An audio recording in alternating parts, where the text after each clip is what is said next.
बिस्मिल्लाहिर्रहमानिर्रहीम। शुरू अल्लाह के नाम से जो बड़ा मेहरबान और नहायत रहम वाला है।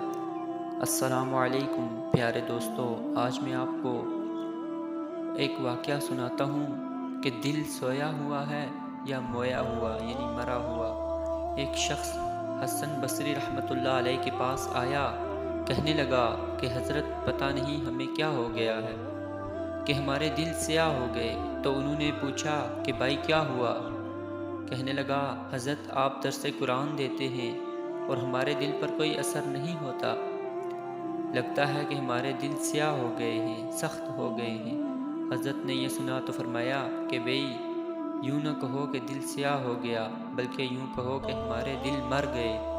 ये न कहो कि हमारे दिल सो गए, बल्कि ये कहो कि हमारे दिल मो गए यानी मर गए। वो बड़ा हैरान हुआ कि हज़रत मर कैसे